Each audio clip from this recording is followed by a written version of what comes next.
on this day in 2008 was the last All-Star game played at the old Yankee Stadium.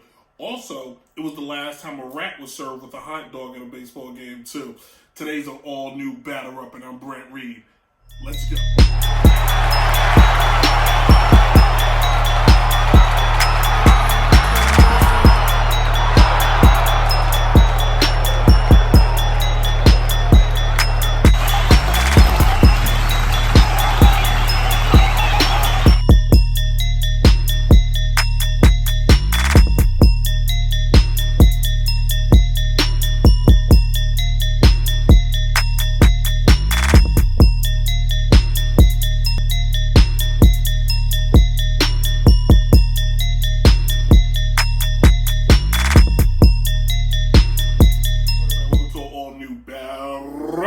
I'm your host, Brent Reed, and this is show number 2.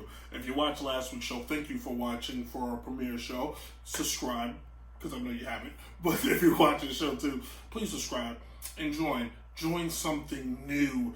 Join something from the ground up. I'm going to know if you can reviews. Today's show, we're going to preview the American League, and then next week we're going to preview the National League. And then we're going to put it all together. We're going to wrap it up, and we're going to give you one big MLB season. Anyway, let's get this show going. So let's do 3 up and 3 down, shall we? Kicking off with Alex Rodriguez and Jennifer Lopez. They want to buy the Mets. They're so desperate to buy the Mets, they have reached out to other big-name athletes. Names like Brian Urlacher, DeMarco Murray, the current NBA player Bradley Beal, and some others to help them purchase the New York Mets. Why? If you're any of those players or people with money, why?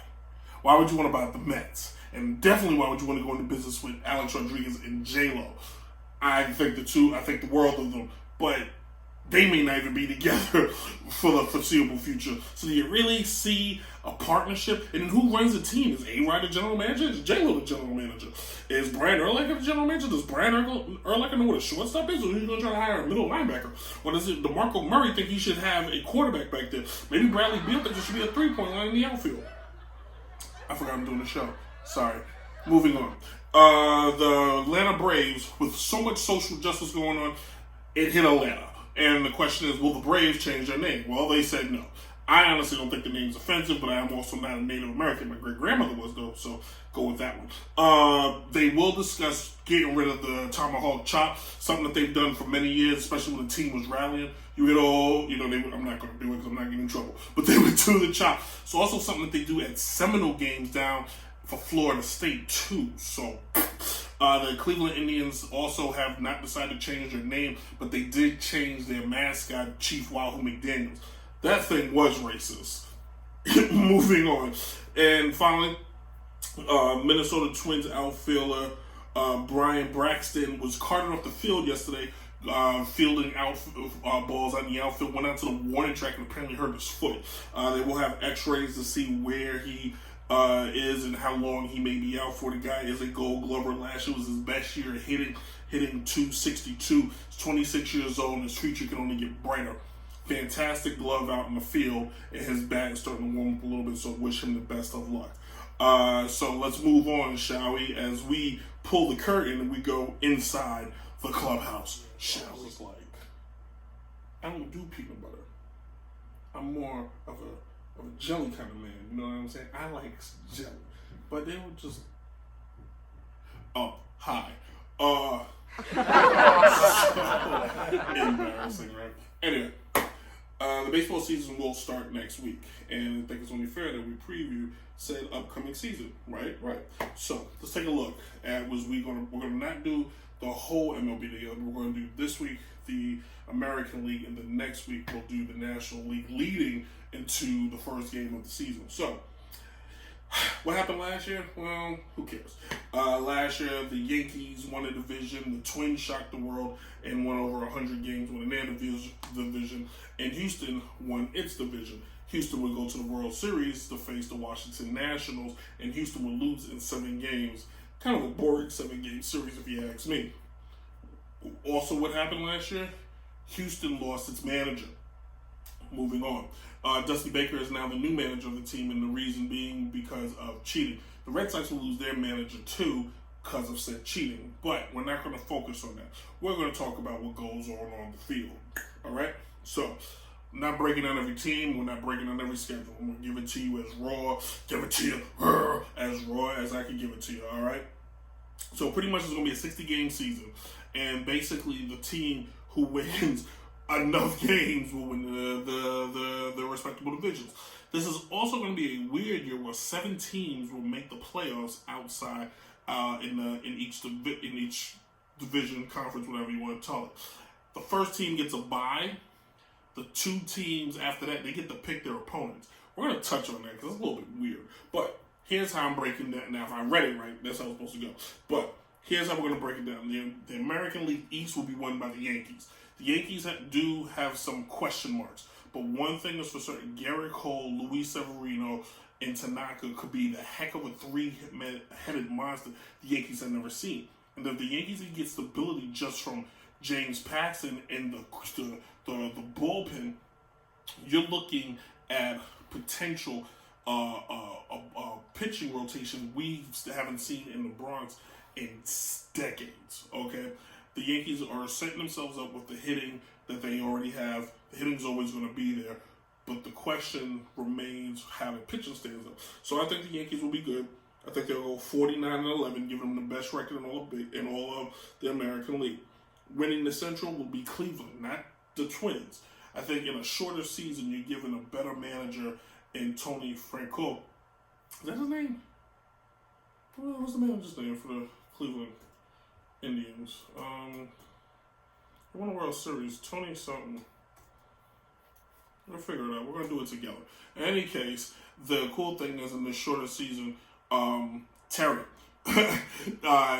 In the shorter season, we're going to find them Cleveland with a little bit, I think, of a more veteran team, a better team, a team geared for a shorter run, giving them 38 wins and 22 losses.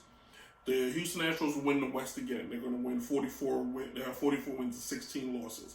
Now, the teams that will finish in that new wild card, whatever, Tampa Bay Rays are still good. They're going to be better than Boston. They're going to use that crazy opener, which is going to give them a little bit of a leverage, giving them 38 wins and 22 losses. The Twins will make it to the playoffs, but they will have 35 wins and 25 losses, only because Cleveland's going to be better, right?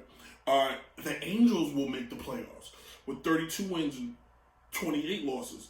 The White Sox will make the playoffs with 32 wins and 28 losses. The White Sox have a young core of guys with a lot of veterans. Edwin Encarnacion in the short season is going to be a very key factor to that team. Speaking of keys, I'm not talking drugs. Speaking of keys, key players to keep your eyes on this year. Mike Trout, of course. The guy got hurt, but this year, in the shorter season, he has so much to prove. Will he be the guy that hits 400? Can he be the first player to hit 400 for the whole year? You only have to have like 170 something at bats to get it done, and you really only need about, I think it's 60. I think the number was 69. I did the math the other day. 69. Shout out to Howard Stern. Gets you there. Aaron Judge stays healthy, could be the MVP. I don't think he'll be the MVP because he won't be healthy. So Judge will probably be the MVP, or this next man for the Cleveland Indians, Francisco Lindor. He's going to help that offense and help that defense drive them going forward. Crush Davis of the Oakland A's. The A's won't make the playoffs, but he will be a star to watch out for. And then Yoán Moncada of the White Sox, fantastic third baseman, is in a shorter season. Once again, is he going to break out? Is he going to be a rock star? Is he going to help lead this White Sox team that I really hope makes the playoffs, get in? From a pitching side of things, you got Garrett Cole. He's got so much to prove. He got paid. He can't afford to lose. He has to have a spectacular season. Justin Verlander is now 36 years old. How much more to take does this guy have, or is he drinking from the same tree as Tom Brady and Drew Brees? Clevelander for the Cleveland Indians. Pretty good year last year, 13-4 with an ERA of 2.71. He and the rest of those Cleveland Indian guys have to put it all together this year to ensure Cleveland gets in. And then finally, Dallas Keuchel is on that White Sox team. He's the vet. He's the Cy Young winner. He has to go talk to those young guys. He only won 8 games last year, and he lost 8. But I think putting him in a team where he is the ace of that staff, or the number 2 guy, puts them in a different category. I like that. So let's hopefully it all works out. If you're going to bet on me, good luck. All right. So let's go right next door, and we're going to go to the land of fantasy baseball. Welcome to the land of fantasy, and I am your guide, Brent Reed. I should have made a character for this, but I didn't have to.